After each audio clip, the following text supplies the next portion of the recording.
Good night, fellow punters. The clock on the wall says 7 minutes past 8 on the last day of March 2023. Back with a mixture of stuff for tomorrow. One on the jumps, two on the jumps, one over hurls, one over fences. We have one on the flat in Ireland each way, and we have two on the flat in England each way. So you can pick and choose whatever you want to do. We're going to take it easy on the flat until Forum gathers pace. But I had a couple in my head since early week, and I decided to stick with them.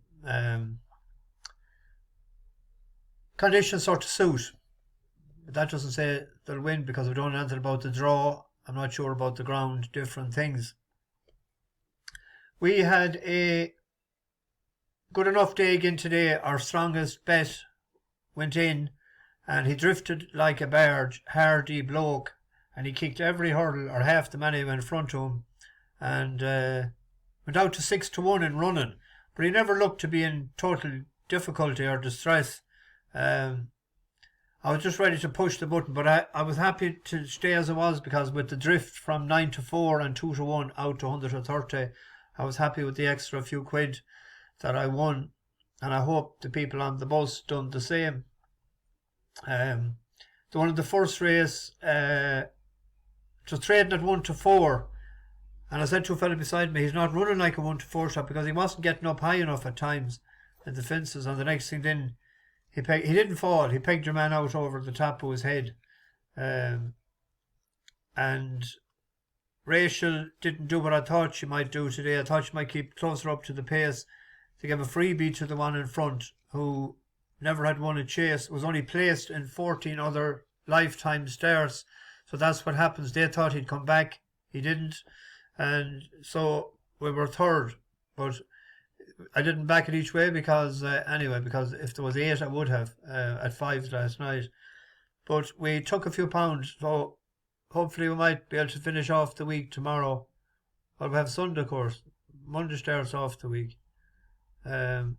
We have I was thinking of going to Downpatrick on Sunday, and I rang them up yesterday or the day before, and I was looking to try and get a couple of complimentary tickets for passengers on the bus, but the colleague I was talking to wasn't very receptive, even though she just said to me, do you do this to other tracks? And I said, I did so last year. What was their response? The same as mine, is it? And I said, no. I said, very much the opposite. So she then asked me to send on an email with a link to the YouTube channel, and she says, I'll address and I look at your content, but I never heard anything from her. So anyway, I was going to go, but I don't think I'll bother me whole now. I might go to Leopardstown instead, even though I had planned to wait to go to the flat after a few weeks, but we'll see. I want to go someplace Sunday anyway. One or the other. Now I get out of the way.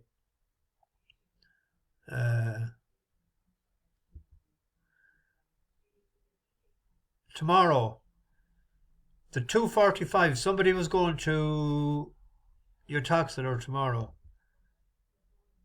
and the only horse I could get was the newest one. It's 2-1 favourite, but I think we backed this each way, going back last October in Cheltenham. I finished 5th. We got our money back and a bit of profit. It was 12-1. I think it was 14th in the morning. And it ran well enough the last day. And if there wasn't an Irish raider, it would have won. So it's a good enough horsey, like it's no Urkel, but these are now the first two, and it was Sir Robbie who was more fluent. The newest one in second. Towards the inside, Hasty Parisian is in third. Then Sweet Will, Bumpy Johnson, then Hunter's Call and Snipe on the wide outside. Sir Robbie and Charlie Todd just had the lead over the second last. The newest one is battling back to the inside for Sam Twiston Davis. Hasty Parisian tries to split those two. Sweet Will down the outside. Bumpy Johnson is also trying to pick up. It's still wide open with a furlong and a half to go. The newest one on the inside. Sweet Will towards the grandstand side. Hasty Parisian, then Sir Robbie, who now checks out. They're racing into the wings of the final flight. The Newest One on the far side, Sweetwell on the near side. There's still very little between them. 2 lengths away, Hasty Parisian. Another 50 yards to go. Sweetwell will win for Ireland. Sweetwell to win second, the Newest. That was the most reliable bet, I thought, for whoever was travelling to Uttoxeter tomorrow. And then in another jumps horse in the 4:37 at Stratford. A horse you'll remember from the last time. There's money for it too. This was 4-1, not too long ago at all. Dom of Mary stepping up in trip.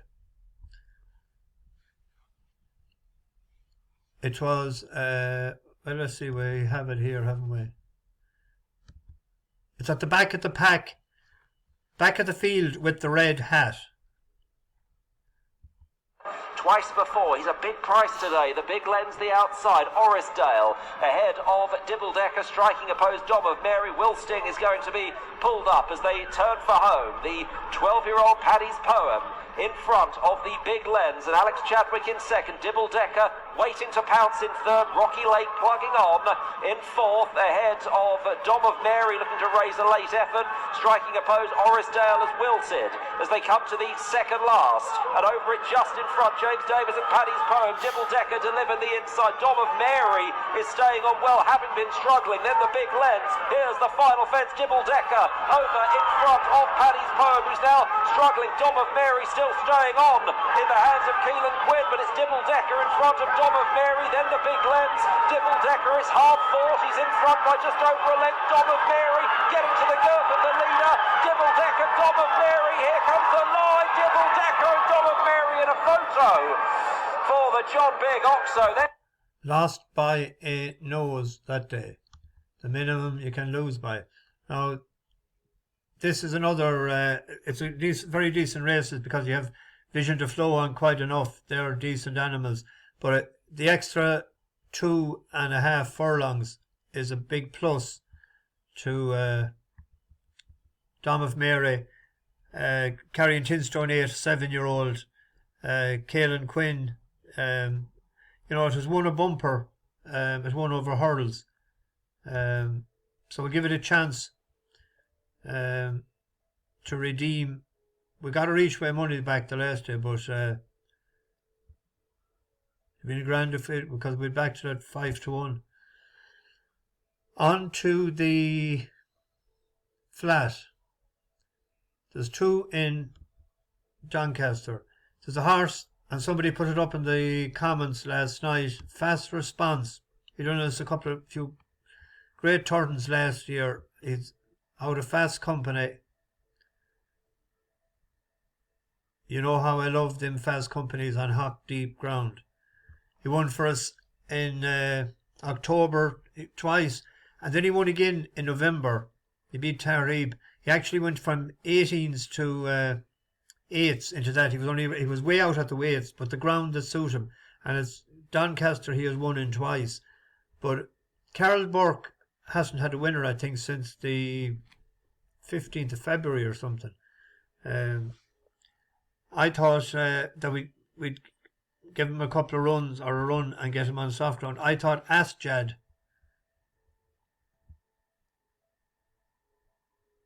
lightly raised. It won first time out, which was with Roger Varian, and again on the second, and that was soft ground in Doncaster. It has ran twice, 3 times at Doncaster, won twice, and its last run was in October to a good yardstick, Dakota Gold. And here we see it.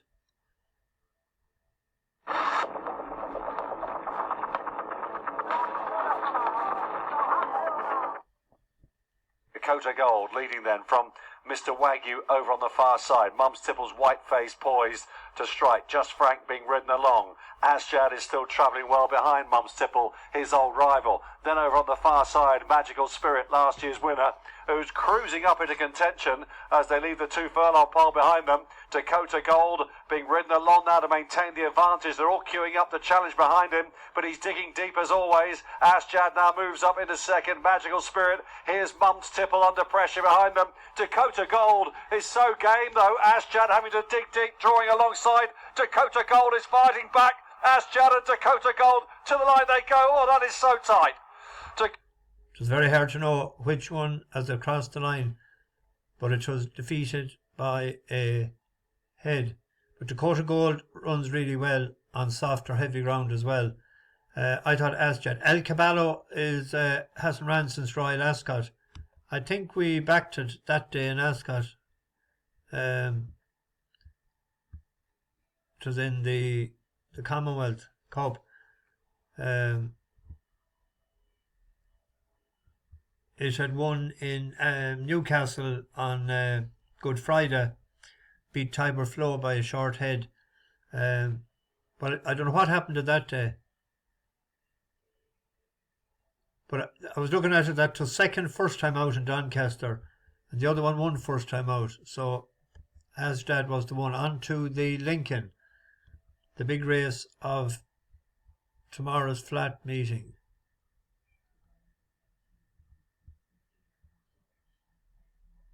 Very well fancied horse, and for a yard that has been lucky for us in the past 12 months a few times. He always has them ready. Crisford, lightly raced. There was money for this. It was tens, I think, at the start of the week, and it was 13-2 earlier. This was it in Redcar. Last run. Catcher, Azano on the stand side, but it is Awaal who's gone into the lead with a furlong to go and has opened up bar length and a half, being pursued in second place by Spirit Catcher, Pisanello, and then La Trinidad, but Awaal on his handicap debut drawing away for a nice victory. Awaal wins for James Drawell and the Crisfords, beats Spirit Catcher. Big horse, he loves that sort of ground. So that would be my pick, and the each way selection in the tomorrow on the other draw on the other side is Jimi Hendrix. The tackle is gone from him, so as a lot of you on the bus will know, you'd run a lot faster if the tackle was gone out of you. But we seen him last year. There was a lot of money for him. We were on Mutjaba this day, but there was a lot of money for him. He went off giant favourite with him, and he was very keen going to post and not settled and everything. So with the tackle gone, he might settle a bit, and your man doesn't have that many. He's actually in form. 1 for 2 in the last 14 days. Ray Beckett. He doesn't run that many in the this time of the year in the big races, like big handicaps. So the fact that he is suggests the 6 places, that he might have been good of an each way chance.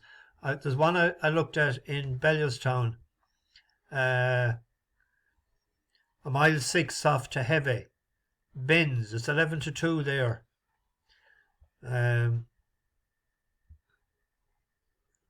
With 365.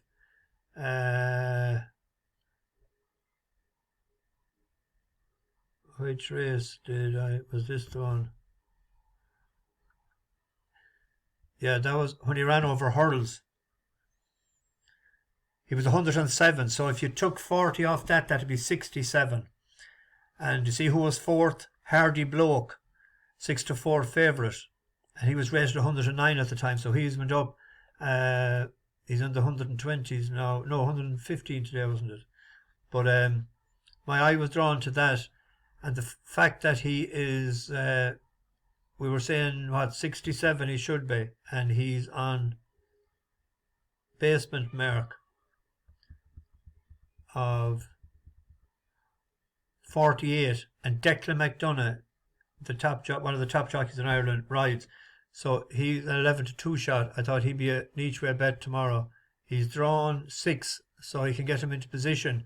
And he has ran, pretty recently over hurdles, to that might be fit enough. There is racing in Australia tomorrow morning.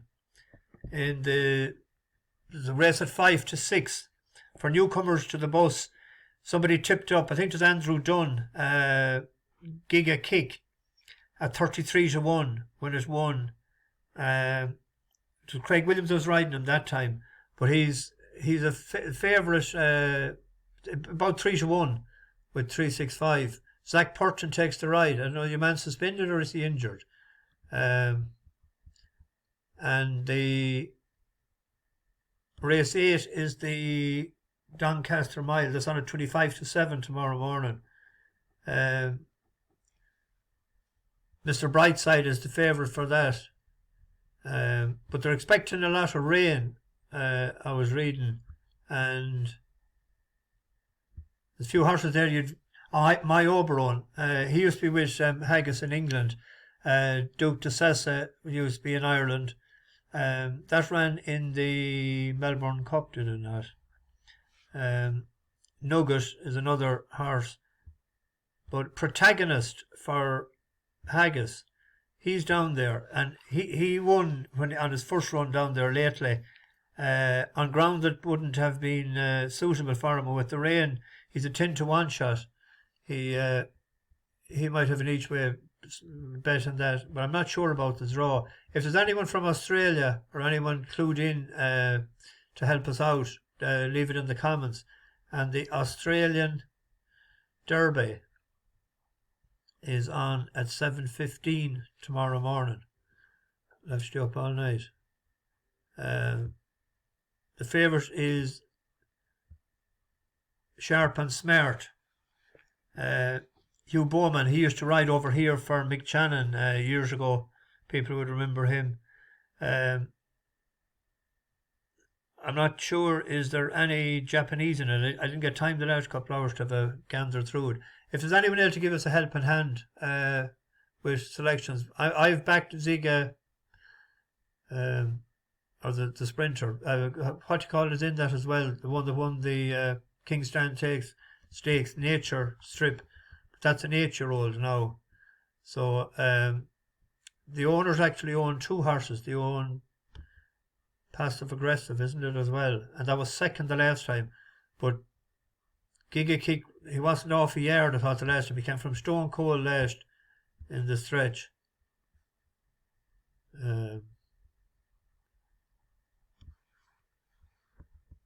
Yeah, Passive Aggressive, same owner, different trainer. And drawn fairly well. Anyway, that's tomorrow morning. I'm rattling on. Bash the bookies, over and out.